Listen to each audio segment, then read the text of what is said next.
सागर 30वां अध्याय यदुकुल का संहार। राजा परीक्षित ने पूछा, मुनिवर, जब उद्धव जी के बद्रीवन चले गए तब भगवान श्री कृष्ण ने द्वारका में क्या लीला की? कैसे उन्होंने अपना दिव्य विग्रह का संवारण किया? श्री शुकदेव जी ने कहा, परीक्षित, श्री उद्धव जी के चले जाने के उपरांत द्वारका में बड़े अपशकुन होने लगे थे। आकाश से उल्कापात होते रहते थे, धरती कांपने लगी थी और समुद्र अपनी मर्यादा छोड़ बैठा था। भगवान श्री कृष्ण जानते थे कि ब्राह्मणों के शाप के कारण यदुवंशियों के विनाश का समय आ गया है। इसलिए उन्होंने स्वधर्मा सभा बुलाई और यदुवंशियों ने कहा, श्रेष्ठ यदुवंशियों, द्वारका में इन दिनों बड़े बड़े उत्पात होने लगे हैं। ये साक्षात यमराज की चेतावनी। यहाँ शंखद्वार क्षेत्र चले जाएं और हम लोग प्रभास क्षेत्र में चले। वहाँ सरस्वती नदी समुद्र में मिलती थी, यह तो आप सभी जानते ही हैं। वहाँ स्नान आदि करके हम ब्राह्मणों को गौ, सोना, भूमि, वस्त्र, हाथी, घोड़े, रथ आदि दान करेंगे और उन्हें भोजन करेंगे तथा उनका यथोचित आदर सत्कार करके अपना शेष जीवन धन्य करेंगे। परीक्षित, सभी ने भगवान श्री कृष्ण की बात का अनुमोदन किया और सभी अपनी अपनी नौकाओं में सवार हो द्वारका से समुद्र पार कर मुख्य भूमि राय और रथों द्वारा प्रभास क्षेत्र की ओर चल पड़े। उन दिनों अर्जुन द्वारका आए हुए थे। भगवान ने उनसे कि वे स्त्रियां, बच्चों और बूढ़ों को शक्ति नहीं यथाशीघ्र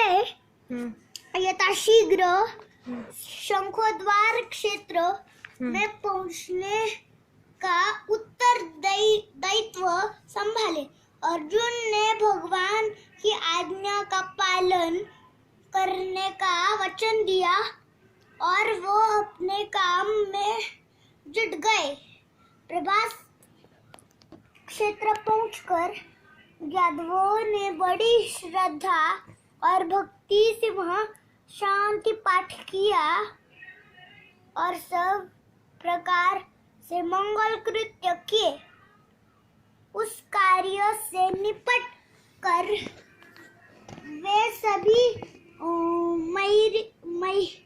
मयरेका नामक तीव्र नशा देने वाली मदिरा पीने लगे।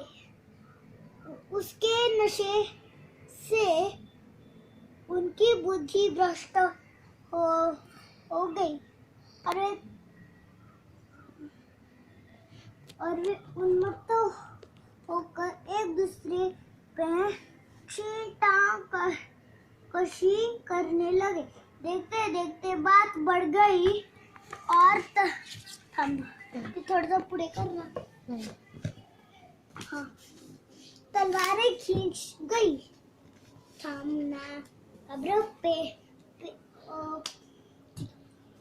तलवारों खींच गई।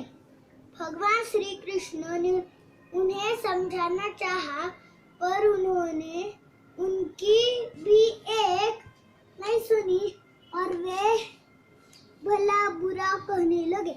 इस पर बात और भी ज्यादा बढ़ गई तो वे एक दूसरे को मारने में पीटने लगे। धीरे धीरे पारस्परिक लड़ाई इतनी बढ़ी कि प्रभास क्षेत्र का सारा समुद्र तट यदुवंशियों की लड़ाई का क्षेत्र बन गया। जो शास्त्र जिसके हाथ लगा वह उसी से अपने